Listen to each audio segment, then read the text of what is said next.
Bom, eu queria começar agradecendo a possibilidade, de participar do seminário do GESP e debater algumas questões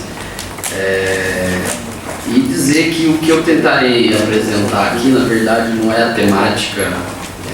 A gente fez um currículozinho resumido ali, eu só coloquei para constar ali no currículo, mas o que eu tentarei apresentar aqui é pensar uma articulação do tema da mesa com o tema do seminário, tentando pensar a crise urbana e a reprodução do econômico à luz da busca pelo direito à cidade. Então são ideias que eu venho construindo a partir de uma reflexão sobre a realidade contemporânea, mas que se pretendem se colocar como questões abertas para o debate. Eu confesso aqui que que o próprio debate realizado ontem já me colocou já me fez repensar, inclusive, algumas questões que eu apresentarei aqui. Então são ideias para o debate, ideias que não são fechadas, nem se pretendem fazer uma interpretação fechada da realidade, Então nós identificamos hoje, nós vemos hoje uma realidade social complexa, que se impõe com todo o seu peso de sistematização à vida cotidiana. Ou seja, a vida vai sendo enredada em mecanismos que a controlam, propondo e concretizando abstrações em um cotidiano programado. No urbano, a todo momento, nós estamos diante dessa programação, desse controle sistemático dos espaços, tempos da vida, em que o ritmo se acelera, o tempo se torna raro e o espaço cada vez mais especializado, funcionalizado, também tornado raridade. O tempo-sistema se impõe sobre o tempo-duração, o tempo da duração, e o espaço se fragmenta e se aprofunda como mercadoria. O espaço e o tempo, eles se tornam raros e são capturados pela lógica da mercadoria, em um processo de reprodução social cada vez mais socializado, que homogeneiza as relações sociais e os lugares e massacra a criação do novo. Eu queria ressaltar que massacra, mas não destrói. Os resíduos e as resistências estão presentes e apontam para as possibilidades de transformação, mesmo em uma realidade que se apresenta como a da impossibilidade, manifestada pela violência, pela negação da esfera pública, na exacerbação do individualismo, pela negação constante do outro, e pela indiferença generalizada, em um mundo no qual se vive as migalhas. O Lefebvre escreveu um livro, Manifesto Diferencialista, que busca a questão das diferenças contra as indiferenças postas na realidade. E é uma busca que é na prática e na teoria, ou seja, trata-se de um desafio de pensar o movimento concreto da reprodução da vida, mesmo no processo mesmo da reprodução, como repetição, como imitação, como homogeneização, promovidas pela expansão da lógica da mercadoria em todos os espaços e tempos da vida. Então é necessário, na minha perspectiva, buscar as possibilidades de emancipação social nesse imenso descompasso, nesse abismo que se tem entre a reprodução econômica articulada ao político e a reprodução da sociedade, buscando os conflitos que manifestam a luta contra a redução do homem social ao indivíduo inserido no mercado, ou ao nível do econômico, ou ao estatuto do indivíduo como cidadão abstrato, cidadão porque ele tem um documento, uma nacionalidade, porque ele pode votar. O Lefebvre ele vai falar no Manifesto Diferencialista, uma citação que, abre aspas, o primeiro cuidado é, portanto, de reconstruir a ideia do movimento, tal como Marx a concebeu: negação, crítica radical do existente em sua totalidade, aberturas, objetivos, balizando a via, salto necessário de uma restituição do qualitativo, sem a ideia da revolução total ser impossível ou impossível, não há o menor movimento e a ideia de movimento se perde. Eu acho que aqui já é uma questão central, né, da crítica marxista, que coloca o homem social no centro da análise, né? Ou seja, é sempre a realização do homem social que está no horizonte que deve ser buscada, né? Então, a gente vai desenvolver a ideia aqui de que a ideia de direito à cidade, ela necessariamente envolve isso que o Lefebvre está falando, a revolução total, ou seja, a negação do Estado, né? Então, a vida do homem social necessariamente não se reduz à sistematização fechada dos processos calculistas do econômico. Ela se revela como condição mesma da própria reprodução humana, que não é somente repetição, imitação, que não se contenta com a homogeneidade das relações reificadas, mediadas pelo Estado. E as subversões, né, a essa dominação estão localizadas no nível social, né, naquilo que escapa à reprodução estrita do econômico e que desloca o econômico, que o retira, ao menos momentaneamente, do posto privilegiado de hegemonia irrestrita dos destinos da sociedade, né? São inicialmente as necessidades do morar, do comer, da educação, da mobilidade, etc., né? Necessidades básicas, mas sobretudo a necessidade de viver plenamente a cidade, né? Que engloba as outras necessidades e as amplifica em um conteúdo na perspectiva da totalidade, né? E essas necessidades não são garantidas totalmente, né, pela reprodução econômica, e ao se insurgirem, elas trazem para o primeiro plano as contradições que nós vivemos no urbano, né? As necessidades e insurgências, elas se realizam na vida cotidiana, que é o nível, né, onde se vive concretamente as privações de toda a ordem, mas também as possibilidades, as subversões da ordem econômica pelas exigências da reprodução da vida, né? Então eu penso que a crítica, né, para a gente pensar a crítica hoje, é urgente a busca pelas possibilidades no urbano, né, num momento em que nos deparamos com as impossibilidades reveladas no espaço da cidade, né? O espaço público, né, que seria o lugar por excelência da vida urbana, é cada vez mais desvalorizado, atrelado à violência, negado, né? Ou seja, expandem-se formas de moradia que negam absolutamente o espaço público, como os condomínios fechados, com a sua imensa gama de atrações internas, como a reprodução da cidade dentro, né, de um lugar fechado, com uma segurança violenta contra o diferente, né? Ou seja, os espaços da cidade são vividos cada vez mais aos pedaços, entre iguais, e os iguais aqui são os de mesmo extrato de renda, né? E a rua se torna mero lugar de passagem. Ou seja, por outro lado, para a grande maioria da população, a cidade é vivida como privação, né, nas dificuldades do ir e vir do trabalho, em horas, em ônibus lotados, na dupla jornada dos serviços domésticos, na construção, né, da própria moradia nos tempos livres, na escassez de divertimento, nas dificuldades de acesso à educação, à saúde, à cultura, né? Então, nós estamos diante, nesse momento, de uma expansão do que poderíamos chamar da indiferença, né, que se realiza concretamente na cidade como segregação, né, como desencontro, às vezes trágico, né, entre os diferentes sujeitos e grupos sociais que compartilham de uma maneira separada, né, do espaço da cidade. Então eu localizaria aqui a crise urbana, né, que começa, que carrega a contradição, e a contradição, né, ela necessariamente carrega, na minha perspectiva, e é isso que eu queria salientar aqui, a possibilidade, ou seja, o urbano como possibilidade, né, que é a hipótese estratégica do Lefebvre, inclusive, né, que é, né, o urbano como uma possibilidade latente da realização do humano, né, na cidade.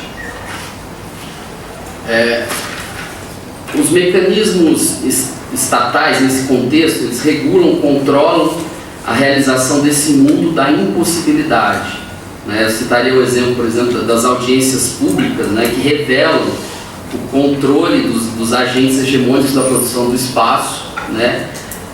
Controlando, regulando o uso da terra urbana segundo a lógica da mercadoria e da propriedade privada da terra. Ou seja, o que ideologicamente pode aparecer como uma possibilidade de participação social, né, se realiza concretamente como impossibilidade, que está sentada na suposta neutralidade da técnica, né, do zoneamento, por exemplo, que legitima a segregação, que é a cidade como impossibilidade. Né. Diante desse quadro, né, uma questão que sempre para mim está posta no horizonte é a questão de onde se situam as possibilidades de uma emancipação concreta, né? Ou seja, de uma transformação concreta da sociedade. Então, e aí nesse sentido, parece necessário, mais do que nunca, considerar e trazer para o primeiro plano da análise os movimentos sociais, né? Com toda a complexidade que envolve pensá-los hoje no urbano, né? Então, para isso é preciso buscar na sociedade, né, as formas e os conteúdos onde concretamente se vislumbram esses momentos de emancipação.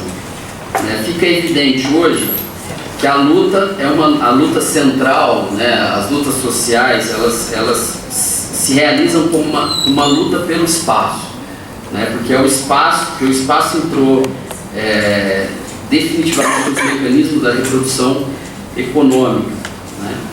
Então, o espaço social, envolvendo os espaços, tempos da vida, né, que é aquele da moradia, da rua, da escola, do trabalho, da diversão, e mesmo o espaço da luta, né, se coloca hoje, mais do que nunca, o espaço se coloca hoje como uma necessidade a ser disputada, né, revelando conflitos que não se resolvem nos mecanismos das instâncias da alta política e da regulação econômica do mercado. A luta pelo espaço se revela como uma necessidade radical a partir do cotidiano. Né? Então, assim, o espaço concreto vivido no lugar e o cotidiano na vida das pessoas na metrópole são noções fundamentais para pensarmos os movimentos sociais e as possibilidades de emancipação urbana. Então, nesse contexto, pensando o contexto da metrópole, né, em constante transformação, o espaço é, sobretudo, um espaço de conflitos, de disputas entre diferentes agentes da sociedade. De um lado, nós temos a ação dos grandes grupos econômicos, né, associações do grande capital nacional e multinacional, e aqui seria a ação que é uma ação indiferente, eu queria ressaltar essa questão, né, da indiferença, amparado por um grande poder de barganha no Estado, né, ou seja, uma articulação do econômico com o Estado, que também representa a indiferença, né, produzindo a cidade como uma mercadoria, com uma finalidade específica, né, que é a reprodução, né, dos capitais envolvidos nesse processo. Então, para esse grupo, né, dos agentes hegemônicos, que a gente poderia chamar de agentes hegemônicos da produção do espaço, a cidade é estratégica. Ou melhor dizendo, é um campo de estratégias voltadas para a produção de um espaço que alcance, né, uma valorização e reproduza esses capitais, essa reprodução econômica. Por outro lado, né, a gente tem que trazer necessariamente para análise a ação dos movimentos sociais, né, que vão entrar em embate com a dominação do Estado e contra a produção da cidade como mercadoria, lutando por elementos concretos, né, da vida cotidiana na cidade. Enfim, esses movimentos, né, da sociedade vão ver a cidade como lugar da vida. Né? Ou seja, pensar a produção nesse sentido, nessa perspectiva, né, trata-se de pensar a produção do espaço impõe necessariamente pensar as relações contraditórias entre os agentes da sociedade, né, os seus diversos grupos e as contradições entre os interesses, né, que são vividos concretamente na cidade. Os agentes do mercado imobiliário, eles enxergam as transformações da urbanização atual como um negócio, né, e buscam elaborar suas estratégias, né, buscando antecipação das tendências que o mercado exige, ou seja, para ampliação dos ganhos, de seus ganhos econômicos. se veem, né, esses agentes do mercado imobiliário se veem como produtores do espaço, através da produção dos seus produtos imobiliários, né? Por outro lado, os movimentos sociais lutam pelo acesso à cidade, né? Para além da mediação da mercadoria. Então, uma conclusão preliminar aqui é que o discurso dos movimentos sociais é muito mais difuso do que o discurso do setor imobiliário, né? Ou seja, é difuso porque ao mesmo tempo que tem que lidar com estratégias concretas, também traz questões utópicas, questões que se colocam no horizonte, né? O discurso dos empresários, né, é muito mais centrado, porque tem um fim específico a ser alcançado, que é a reprodução criada do capital, né? E nos movimentos sociais, né, os meios, né, são tão importantes quanto os fins. O próprio momento da mobilização, né, é tão importante quanto os fins. Ou seja, isso aqui é fundamental, porque é o movimento em direção ao possível, né, ao que não está dado. Então, eu queria salientar aqui, né, que a busca pelo direito à cidade, como eu já falei no início, né, a busca, ela é a busca também pelo fim, incorpora essa busca pelo fim do Estado, né? O Lefebvre, junto com o grupo de Navarrenques, no livro Contratos de Cidadania, ele vai falar da aberração da cidadania reduzida à dimensão política, né? Ou seja, a cidadania reduzida ao cidadão que pode votar, né? E mostra, né, já coloca a necessária ampliação da política para além do que ela foi reduzida, né? Essa cidadania abstrata do cidadão que pode votar. Ou seja, coloca a necessidade da participação concreta das pessoas na vida pública, ou seja, nas decisões que afetam a própria vida, né, das pessoas. Então, é nesse sentido, né, nesse movimento de trazer de uma politização das esferas do cotidiano, usando um termo que o Eder Sader usou no livro, estudando os novos movimentos sociais no começo da década de 80, no livro Quando Novos Personagens Entraram em Cena, né? É nesse movimento que há a possibilidade de uma crítica radical em ato, né? Ou seja, um questionamento do Estado e da propriedade privada, né? Mesmo que se esteja lutando por direitos no interior do Estado. Acho que a gente precisa pensar dialeticamente essa questão. Então, nesse sentido, nesse livro, no Contrato à Cidadania, né, o Contrato de Cidadania, que o Lefebvre escreveu junto com um grupo de pesquisadores franceses, ele coloca a necessidade da criação de uma nova cidadania, né, que vai em direção a uma perspectiva de autogestão da sociedade. É lógico que não isso deve ser encarado não como um sistema, mas como um direito, né, para além do direito posto no interior do Estado, ou seja, que é um direito para além da institucionalidade do Estado, né? Então, a questão que eu venho refletindo, né, essa apresentação minha quero colocar aqui de maneira mais forte, é como nós podemos entender esse movimento do mundo, né, o movimento do mundo hoje, e pensar as possibilidades de transformação desse movimento do mundo, né? Ou seja, eu acho que é uma necessidade da crítica, né, ver, assim, tentar entender, buscar, né, e projetar as possibilidades no reino das impossibilidades que a gente vive hoje, né, no reino do que está posto e que tem dificuldade de criar o novo, né? Eu acho que no nosso caso brasileiro a gente tem uma complexidade maior, né, que é a busca por direitos num contexto de um Estado de direito, né, que só existe nominalmente, em grande medida, né, de um Estado cujas ações atuam, né, em grande medida contraditoriamente à garantia dos direitos, né? Por exemplo, um Estado que garante muitas vezes a não contratualidade, quando vemos, por exemplo, a presença de trabalho escravo produzindo capital, né? quando vemos, por exemplo, a concentração fundiária fundada, inclusive, na posse ilegal da terra, né, por grileiros.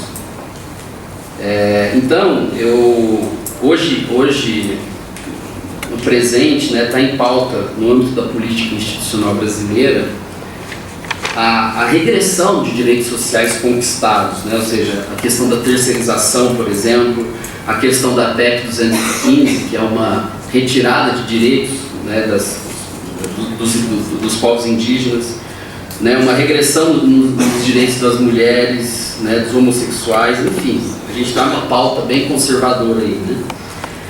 Mas que revela um descolamento total entre a sociedade, as necessidades da sociedade e a representação política, né? Revela uma profunda crise da democracia representativa, né? Mostra que há um abismo entre a política institucional e a sociedade, e as necessidades reais da sociedade, né? Que são a terra, a moradia, a mobilidade. Para muitos na periferia é o direito à vida, né? Mas também o direito ao encontro, né? O direito aos espaços da cidade, o direito à convivência com os diferentes, né? O direito à diferença. Para muitos, né, sobretudo das periferias, o direito de ir e vir, né? Enfim, eu acho que se coloca no horizonte o direito de se realizar enquanto ser humano integral no mundo, né? Com todas as possibilidades produzidas na história. Então, na minha perspectiva, é preciso buscar sempre, né, sempre ter no horizonte o direito à cidade, que nunca estará dado, né? Porque se trata de considerar que o homem social ele sempre terá como demanda, né, sempre o novo, né, sempre a superação, né, sempre a criação para além do que está dado, né? Mesmo que as inúmeras crises, né, e as interpretações fatalistas queiram fazer crer que a sociedade não tem muito futuro, né, para além do que está dado, né? Por isso eu recoloco a importância de se buscar os possíveis contidos na realidade, né? Ou seja, eu acho que é um movimento que a professora Glória ontem, na mesa de ontem, procurou fazer, trazendo questões concretas da realidade aqui de São Paulo, né, para o debate. Ou seja, é preciso pensar no que tem de novo, por exemplo, nas resistências, nas favelas que resistem às expulsões aqui em São Paulo, por exemplo, nas ocupações, né, realizadas no centro das cidades pelos movimentos de moradia, nas manifestações que começaram pelo Passe Livre em 2013 e se desdobraram para outras questões, né? E nas ocupações das escolas estaduais aqui em São Paulo agora, né, e etc, etc. Ou seja, eu acho que existem muitas ações da sociedade que não aparecem nos meios hegemônicos das mídias, né, que indicam possibilidades propriamente sociais para além da realização do econômico autonomizado e do político institucionalizado, né, a ponto de uma necessária construção de uma nova cidadania, né, como demanda concreta da realização do humano para além do que o Estado e o econômico garantem, né. Nesse momento, eu acho que nesse momento difícil que nós vivemos agora, né, mesmo que o Congresso revogue muitos direitos, né, a sociedade ela vai colocar novas questões, ou seja, mesmo que haja um retrocesso do ponto de vista legal, né, socialmente os conflitos vão ser cada vez mais incisivos, né? Ou seja, nesse sentido, né, é um conjunto de direitos a serem buscados, né? O direito, o que apontaria para o direito à cidade, né, que esses direitos que podem aparecer como direitos parciais, ou seja, corporativos, né, eles têm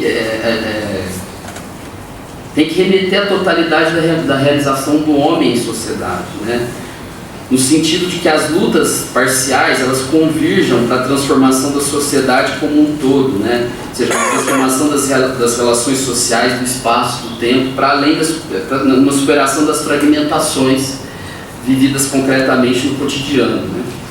Eu só queria terminar aqui nesse sentido, né,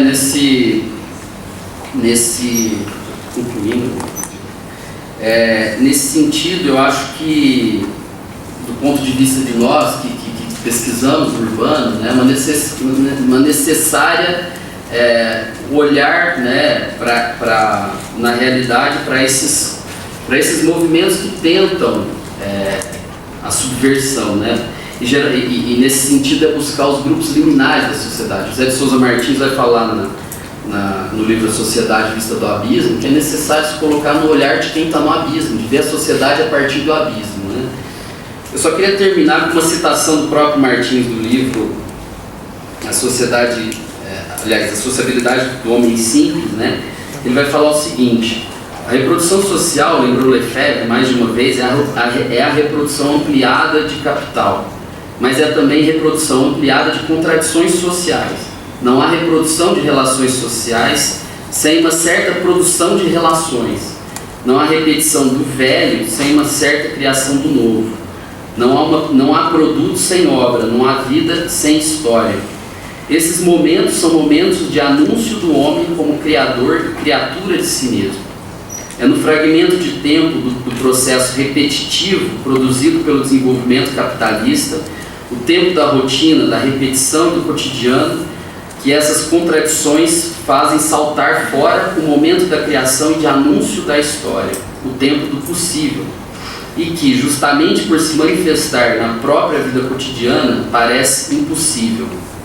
Esse anúncio revela ao homem comum na vida cotidiana que é na prática que se instalam as condições de transformação do impossível em possível.